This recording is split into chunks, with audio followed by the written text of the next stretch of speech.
안녕하십니까. 열방을 품은 교회 김정재 목사입니다. 오늘은 예수님의 선제론에 대해서 말씀드리겠습니다. 선제라는 말은 미리 계셨다는 뜻입니다.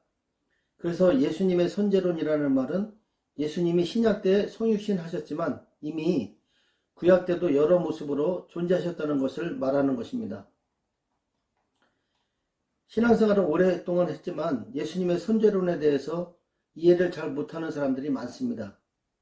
구약에 나오는 여호와 하나님 또는 여호와의 사자 또는 주님을 신약에서 말하는 예수님과 다르다고 생각하는 사람들이 있습니다.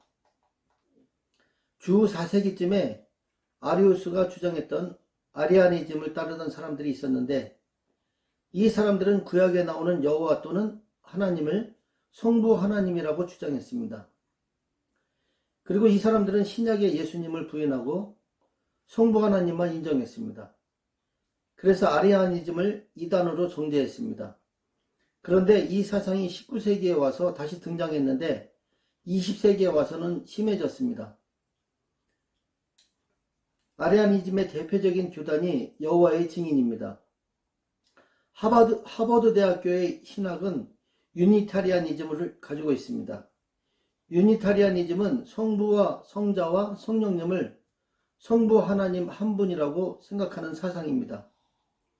그러니까 이 사람들은 예수님을 믿지 않는 것입니다. 그래서 여기에서 공부했다고 하면 삼위일체를 의심해야 합니다. 구약에 나오는 여호와와 신약에 나오는 예수님이 연결되지 않으면 성경을 읽는데 상당히 혼돈되고 이해가 잘 안되고 해석도 잘 못할 수 있습니다. 그래서 나중에는 예수 그리스도에 대한 이해까지도 잘 못해서 자유주의 또는 종교다원주의로 신학이 흘러가게 되는 것입니다.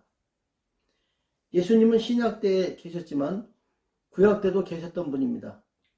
예수님은 구약 때도 모든 사건들과 이야기들에 직접 간섭하셨습니다. 예수님이 직접 명령도 내리셨고 직접 운행도 하시고 직접 지휘도 하시고 구약의 모든 사건에서 예수님이 주인공이었고 주체적 연출가였습니다. 그리고 구약의 모든 내용의 본체가 예수님이셨습니다. 아담 타락부터 예수님까지의 역사를 500년 단위로 보면 주전 4000년에 아담 타락이 있었고 주전 3500년에는 에녹, 주전 3000년 노아, 주전 2500년 노아 홍수, 주전 2000년 아브라함, 주전 1500년은 모세, 주전 1000년에는 다윗, 주전 950년에는 솔로몬, 주전 850년은 엘리야, 주전 800년에는 엘리사, 주전 700년은 이사야, 주전 400년은 말라기, 주전 700년부터 주전 400년까지는 선지자 시대였습니다. 그리고 주전 4년은 예수님이 탄생하셨고 세례 요한이 출생했습니다. 성경에 보면 예수님께서 신약 전에 계셨다는 것을 직접 말씀하시기도 하셨지만 제3자를 통해서 말씀하신 것을 알 수 있습니다. 요한복음 1장 15절에 보면 세례 요한이 예수님이 누군가에 대해서 설명했는데 여기에서 세례 요한이 예수님이 자기보다 동생이라고 했습니다. 누가복음 1장 26절부터 38절에 보면 예수님이 요한보다 6개월 동생이고 사촌간이라는 것을 알 수 있습니다. 엘리사벳이 세례 요한을 임신한 지 6개월 됐을 때 가브리엘 천사가 마리아에게 나타나서 예수님을 임신했다고 말했습니다. 그리고 내 뒤에 오시는 이가 나보다 앞섰다고 말했는데 이 말은 육신으로는 예수님이 세례 요한보다 동생이지만 영적으로는 세례 요한보다 나이가 훨씬 더 많다는 것입니다. 그러니까 예수님이 육체적으로 오신 것은 자기보다 나중이지만 이미 훨씬 전부터 계셨던 분이라는 것입니다. 마태복음 23장 37절에 보면 예루살렘아 예루살렘아 선지자들을 죽이고 내게 파송된 자들을 돌로 치는 자여 암탉이 그 새끼를 날개 아래 모음같이 내가 내 자녀를 모으려 한 일이 몇 번이더냐. 그러나 너희가 원하지 아니하였도다. 이 말씀은 33세 되신 예수님께서 십자가에 돌아가시는 주 화요일에 이스라엘 지도자들에게 직접 하신 말씀입니다. 예수님께서 구약 때 선지자들을 임명해서 이스라엘에 보냈을 때 이스라엘이 선지자들을 돌로 치고 죽였지만 암탉이 그 새끼를 날개 아래 모음같이 봐주셨다고 말씀하시는 것입니다. 다시 말해서 33세대인 예수님께서 이스라엘의 지도자들에게 850년 전부터 엘리야, 엘리사, 이사야 등 많은 선지자들을 보냈는데 선지자들을 돌로 쳐서 죽였다고 말씀하신 것입니다. 로마서 11장 1절에서 5절에 보면 이 말씀은 바울이 주 53년부터 57년까지 3차 선교 여행을 할 때 로마 교회에 편지한 것입니다. 바울이 1차, 2차, 3차 선교 여행을 하면서 많은 핍박을 받았는데 특히 예수님을 믿는 사람들과 이스라엘 사람들에게 핍박을 많이 받았습니다. 바울은 주님께 하나님을 아는 사람들이 왜 이렇게 자기를 핍박하느냐고 했습니다. 그러니까 주님께서 바울에게 내가 구약의 선지자들을 보냈지만 그 선지자들을 다 죽였다고 말씀하시면서 주전 850년에 엘리야를 예로 드셨습니다. 이스라엘 사람들이 우상을 섬기지 말라고 하는 선지자들을 죽였고 주의 제단들을 헐어버렸고 엘리야도 죽이려고 했다는 말씀을 바울에게 하시면서 바울도 이와 똑같이 주님의 복음을 전할 때 교회 안에서 핍박을 더 많이 받게 될 것이라고 하셨습니다. 다시 말해서 하나님을 아는 사람들이 바울을 더 핍박한다는 말씀이었습니다. 이렇게 핍박을 받는 사람들을 남은 자라고 합니다. 구약의 엘리야 시대 때도 남은 자들이 있었던 것처럼 1세기 때도 남은 자들이 있다고 하셨습니다. 그런데 이 사람들은 구약의 남은 자들이 핍박받았던 것처럼 교회 안에서 핍박을 받을 것이라고 말씀하시는 것이었습니다. 그리고 바울도 남은 자라고 하시면서 지금도 남은 자가 있는데 이 남은 자는 은혜로 택하심을 받은 자라고 하셨습니다. 다시 말해서 남은 자가 되는 것은 예수님의 은혜로 택함을 받는 것이라고 하신 말씀입니다. 우리가 주님을 섬기면서 많은 사람들에게 인기가 있고 능력이 있고 돈도 많고 유명해지면 남은 자가 될 수 없습니다. 남은 자가 되려면 복음을 전하면서 핍박을 받아야 하는 것입니다. 교회 안에서도 주님을 열심히 섬길 때 질투하고 욕하는 사람들이 꼭 있습니다. 그런데 우리는 이것을 감수할 수 있어야 합니다. 그리고 우리는 교회 안에서 인기를 끌려고 하면 안 됩니다. 33세 되신 예수님께서 구약 때 많은 선지자들을 파송했다고 말씀하셨는데 구약 때 선지자들의 이름을 보면 엘리야, 엘리사, 이사야, 예레미야, 에스겔, 그리고 다니엘, 호세아, 요엘, 아모스, 오바댜, 요나, 미가, 그리고 나훔, 하박국, 스바냐, 학개, 스가랴, 말라기 등이 있었습니다. 이 선지자들을 예수님이 선지자로 임명해서 보내셨다고 말씀하셨습니다. 그런데 구약의 선지자들에게 말씀하실 때 예수님이라는 이름을 사용하지 않으시고 여호와 또는 여호와의 사자 또는 여호와의 하나님의 사자라는 이름을 말씀하셨습니다. 여호와라는 이름은 지호바 또는 야훼라고 합니다. 여호와는 약속을 하는 자, 계약을 하는 자라는 뜻입니다. 그러면 여호와라는 이름에는 우리에게 피 흘릴 것을 약속하신 것입니다. 다시 말해서 구속해 주실 것을 계약하신 것입니다. 그런데 이 계약은 예수님의 일방적인 계약이고 취소될 수 없는 계약이고 반드시 지켜야만 하는 계약이기 때문에 예수님이 십자가에서 피를 흘리시고 우리를 죄에서 구속하신 것입니다. 여호와의 이름이 창세전에 있었던 것처럼 예수님의 십자가 사건은 이미 창세전에 계획된 것이었습니다. 성경에 있는 예수님의 이름들이 있습니다. 계시록 1장 1절에 보면 예수님이 반모섬에서 요한에게 나는 예수 그리스도다 라고 말씀하셨습니다. 그리고 계시록 1장 8절에 보면 나는 주 하나님이다 라고 말씀하셨습니다. 여기에서 주를 영어로 더 로드라고 하는데 더 로드를 구약에서는 여호와라고 번역했습니다.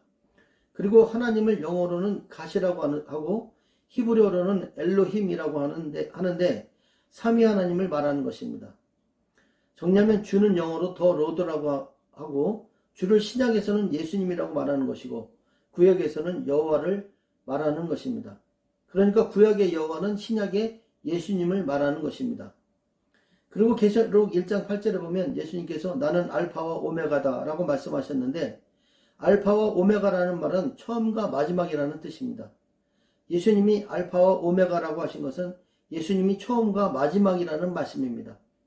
그리고 예수님의 이름을 말씀하셨는데, 알파와 오메가, 이제도 있고 전에도 있었고 장차 올 자, 전능한 자라고 말씀하셨습니다. 계시록 1장 13절에 보면 예수님이 사람의 모습으로 나타나셨습니다. 그리고 계시록 1장 17절에 보면 예수님이 나는 처음이요 마지막이다라고 말씀하셨습니다. 다시 말해서 나는 알파와 오메가다라고 말씀하신 것입니다. 그리고 계시록 2장 8절에 보면 예수님은 처음이며 마지막이요 죽었다가 살아나시니라고 말씀하셨습니다. 예수님께서 나는 처음이며 마지막이다라고 말씀하신 것은 예수님이 역사를 시작하셨고 역사를 마무리하시는 분이라는 의미입니다.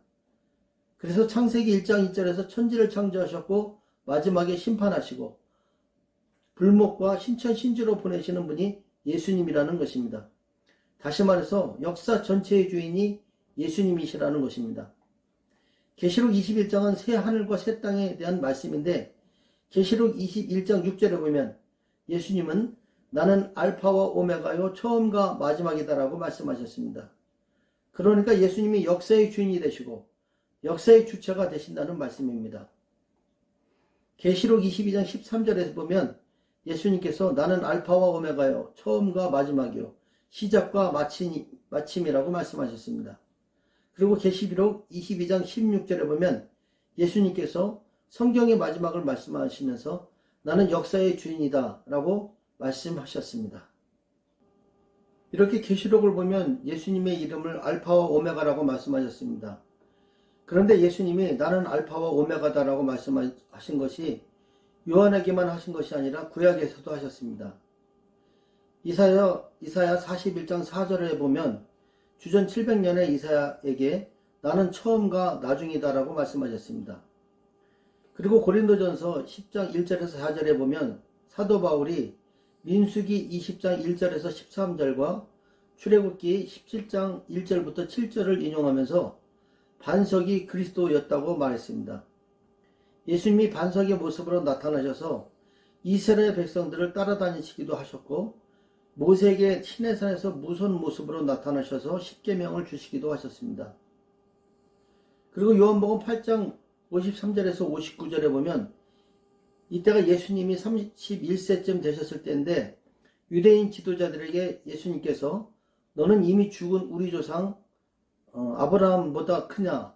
또 선지자들도 죽었거늘 너는 너를 누구라 하느냐라고 물었을 때 예수님께서는 아브라함과 함께 있었다고 말씀하셨습니다. 그러니까 유대인 지도자들이 예수님께 50세도 안 됐는데 어떻게 아브라함을 보았느냐고 했습니다. 그래서 예수님은 진짜로 아브라함이 태어나기 전부터 있었다고 말씀하셨습니다. 창세기에 보면 예수님이 아브라함과 같이 지내셨다는 말씀이 있습니다. 창세기 14장에 보면 제1차 중동 전쟁이 있었을 때 아브라함이 예수님과 대화한 장면입니다. 제1차 중동 전쟁은 이스라엘의 남동쪽 사해 지역 아래에 있는 소돔과 고모라와 이락의 걸프 지역과 전쟁이 있었습니다. 이때 아브라함은 헤브론에서 정착했고 아브라함의 조카 롯은 소돔과 고모라에 있었습니다. 이락이 소돔과 고모라를 공격해서 모든 재물과 양식을 빼앗아가고 사람들을 붙잡아 갔는데 롯도 붙잡혀 갔습니다. 이때 소돔과 고모라의 한 사람이 도망해서 아브라함에게 롯도 붙잡혀 갔다고 말했습니다.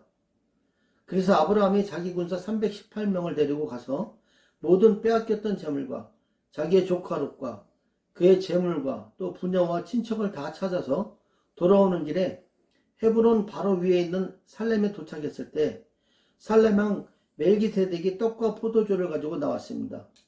여기에서 살렘은 예루살렘을 말하는 것입니다. 18절에 보면 멜기세덱은 지극히 높으신 하나님의 제사장이었다고 말씀하셨습니다. 멜기세덱은 아브라함을 축복하고 아브라함은 멜기세덱에게 전리품의 10분의 1을 드렸습니다.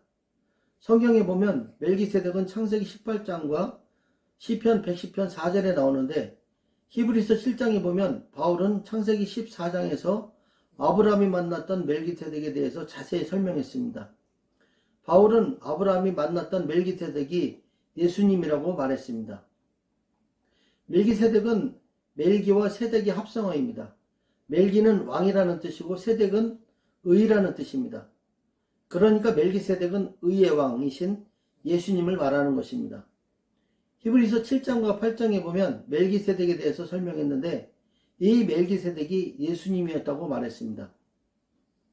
예수님이 신약 때에는 33년 동안 계셨지만 구약 때는 잠깐 동안 여러 가지 모습으로 나타나셨는데 창세기 18장에서는 예수님이 살렘왕 멜기세덱으로 잠깐 나타나셨던 것입니다. 그리고 창세기 16장 7절에서 14절에 보면 하갈이 이스마엘을 임신하고 사라가 학대하니까 도망가다가 부엘라헤로이에서 여호와의 사자를 만나고 이스마엘에 대한 축복의 예언을 들었습니다. 그런데 7절, 9절, 10절 그리고 11절에 보면 여호와의 사자가 나오는데 문맥을 보면 여호와의 사자가 예수님을 말하는 것을 알 수 있습니다. 10절에 보면 여호와의 사자가 또 그에게 이르되 내가 내 씨를 크게 번성하여 그 수가 많아 셀 수 없게 하리라고 말씀하셨는데 여기에서 여호와의 사자는 여호와라는 것을 알 수 있습니다. 왜냐하면 천사는 하갈의 씨를 크게 번성하게 할 수 없기 때문입니다. 다시 말해서 천사는 스스로 무엇을 할 수 있는 것이 아니라 시키시는 것을 수행하기 때문입니다. 12절에 보면 그가 사람 중에 들나귀 같이 되리니 그의 손이 모든 사람을 치겠고 모든 사람의 손이 그를 칠지며 그가 모든 형제와 대항해서 살리라 하니라. 이렇게 말씀하셨는데 이스마엘은 아랍 사람들의 선조이기 때문에 아랍 사람들이 이 말씀 때문에 못되게 굴고 있는 것입니다. 그리고 13절에 보면 하갈이 자기에게 이르신 여호와의 이름을 나를 살피시는 하나님이라 하였으니 이는 내가 어떻게 여기서 나를 살피시는 하나님을 배웠는고 함이라. 이렇게 말했습니다. 여기서 하갈은 자기에게 이르신 여호와의 사자가 하나님이라고 했습니다. 그리고 창세기 18장 1절에서 19장 29절에 보면 아브라함이 낮 12시에 마므레 상수의 숲을 근처에 있을 때 여호와께서 두 천사와 함께 사람의 모습으로 나타나셨습니다. 여기에서 여호와께서 사라에게 이삭을 낳을 것이라고 말씀하셨습니다. 그리고 사람의 모습이었던 두 천사는 4시간 정도 걸어서 소돔과 고모라를 멸하기 위해서 갔습니다. 그리고 여호와께서는 창세기 12장 2절에서 3절에 말씀하셨던 아브라함과의 계약을 다시 말씀하셨습니다. 그리고 여호와께서 소돔과 고모라를 멸하신다고 하셨을 때 아브라함은 조카 롯이 소돔에 있기 때문에 멸망시키지 말아달라고 말씀드렸습니다. 그래서 여호와께서는 소돔 성에 의인 50명이 있으면 용서하신다고 말씀하셨습니다. 그렇지만 소돔에는 의인 50명이 없었습니다. 그래서 아브라함은 45명, 40명, 30명, 20명 그리고 결국에는 10명까지 말씀드렸지만 소돔에 있는 롯의 가족은 롯과 롯의 부인 그리고 두 딸과 두 사위 모두 6명 뿐이었습니다. 그래서 소돔의 멸망을 농담으로 듣던 두 사위를 제외하고 4가족만 소갈로 피신시키시고 유황과 불로 소돔과 고모라에 거주하는 모든 백성과 땅에 난 것을 다 멸하셨습니다. 1절에 나오는 마므레 상수리는 창세기 13장 18절에 보면 헤브론의 교회 지역을 말하는 것입니다. 그리고 3절에 보면 아브라함이 천사에게 내 주여라고 했는데 내 주여를 영어로 더 로드라고 합니다. 세 천사가 있었으니까 복수를 사용해야 하는데 단수를 사용했습니다. 여기에 보면 아브라함이 만났던 3사람 중에서 아브라함과 대화했던 한 사람은 예수님이셨는데 여호와의 이름으로 대화하셨던 것입니다. 그리고 2사람은 소돔과 고모라를 유황과 불을 내렸던 천사라는 것을 알 수 있습니다. 이렇게 예수님이 아브라함 전부터 계셨고 아브라함과 대화하셨다는 것을 요한복음 8장 58절에서 말씀하셨는데 요한복음 8장 58절에 보면 예수께서 이르시되 진실로 진실로 너희에게 이르노니 아브라함이 나기 전부터 내가 있느니라 하시니 예수님은 주전 4년에 성육신 하셨지만 창세 전부터 계셨던 삼위 하나님 중에서 제2위가 되시는 성자 하나님이시라는 것입니다. 요한복음 1장 1절에서 3절에 보면 태초에 말씀이 계시니라 이 말씀이 하나님과 함께 계셨으니 이 말씀은 곧 하나님이시니라. 그가 태초에 하나님과 함께 계셨고 만물이 그로 말미암아 지은 바 되었으니 지은 것이 하나도 그가 없이는 된 것이 없느니라. 1절에서 말씀을 원어로는 로고스라고 하는데 이 엘이 대문자로 되어 있기 때문에 유일한 하나님의 말씀이라는 뜻입니다. 그런데 여호와의 증인의 성경을 보면 이 엘을 대문자로 사용하지 않고 소문자로 사용했습니다. 이것은 예수님이 하나님이 아니라는 것을 말하기 위해서 이렇게 사용한 것입니다. 태초에 말씀이 계셨는데 이 말씀이 하나님과 함께 계셨고 이 말씀이 곧 하나님이시라고 했습니다. 구약이나 신약에서 하나님은 일반적으로 성부 하나님을 말하고 있습니다. 창세기 1장 1절을 보면 태초에 하나님이 천지를 창조하시니라고 말씀하셨는데 여기에서 하나님을 원어로 엘로힘이라고 합니다. 엘로힘은 엘로와 임의 합성어인데 엘로힘은 엘로의 복수형입니다. 그래서 여기에서 하나님은 엘로힘, 즉 삼위 하나님을 말하는 것입니다.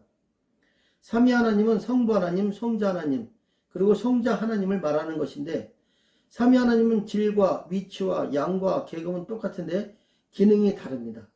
다시 말해서 성부 하나님이 더 높은 분이 아니라 성부 하나님과 성자 하나님과 성령 하나님의 위치가 다 똑같다는 것입니다. 삼위 하나님의 기능을 보면 성부 하나님은 계획하시는 하나님이시고 성자 하나님은 계획하신 것을 수행하시는 하나님이시고 성령 하나님은 수행하도록 능력을 부여하시는 하나님이십니다. 그래서 삼위 하나님은 어떤 일을 단독으로 하지 않으시고 항상 연합해서 같이 하십니다. 그러니까 성부 하나님은 계획하시고 성령 하나님이 도와주셔야 성자 하나님이 수행하실 수 있는 것입니다. 다시 말해서 성령 하나님이 도와주시지 않으면 성자 하나님이 수행하실 수 없는 것입니다. 그래서 요한복음 5장 19절에 보면 예수님께서는 자기 스스로 아무것도 할 수 없다고 말씀하셨던 것입니다. 다시 말해서 예수님도 성부 하나님께 물어보시고 성령 하나님이 도와주셔야만 할 수 있다고 하시는 것입니다. 그러니까 삼위 하나님은 서로 협조하시고 상의하시고 하나가 되시는 묘한 관계입니다. 요한복음 17장 21절에 보면 아버지께서 내 안에 내가 아버지 안에 있는 것 같이 그들도 다 하나가 되게 해 주십시오 라고 예수님이 기도하셨습니다. 아버지가 하나가 되도록 계획하시면 성령님이 하나가 되도록 도와주시는 것입니다. 그러니까 예수님 스스로가 하나가 되게 하지는 못하시는 것입니다. 삼위 하나님은 항상 협의하셔서 일을 추진하십니다. 그래서 우리도 어떤 일을 할 때 항상 상의하면서 해야 합니다. 창세기 1장 1절과 요한복음 1장 1절에 보면 태초라는 말이 나오는데 창세기 1장 1절의 태초는 천지를 창조하실 때의 태초를 말하는 것이고 요한복음 1장 1절의 태초는 천지를 창조하시기 전의 태초를 말씀하시는 것입니다. 그래서 요한복음 1장 1절의 태초가 창세기 1장 1절의 태초보다 훨씬 더 앞에 있는 태초입니다. 결론적으로 예수님은 주전 4년에 십자가를 지시기 위해서 실제로 인간의 몸으로 오셨습니다. 그렇지만 구약 때도 아브라함과 이사야에게 나타나셨습니다. 그리고 계시록에서 사도 요한에게 나는 처음이요 마지막이다라고 여러 번 말씀하셨습니다. 그리고 요한복음 1장 1절에서는 태초에 성부 하나님과 함께 계셨다고 말씀하셨습니다. 우리는 예수님의 100% 신성을 가지셨고 100% 인성을 가지셨던 분이라는 것을 믿어야 합니다. 예수님은 우리를 반드시 구원하신다는 약속을 가르쳐 주시기 위해서 여호와라는 이름까지 주셨습니다. 그런데 앞으로 오실 예수님은 심판주로 오실 것입니다. 예수님의 은혜가 항상 있기를 축원합니다. 오늘 말씀은 여기에서 마치겠습니다.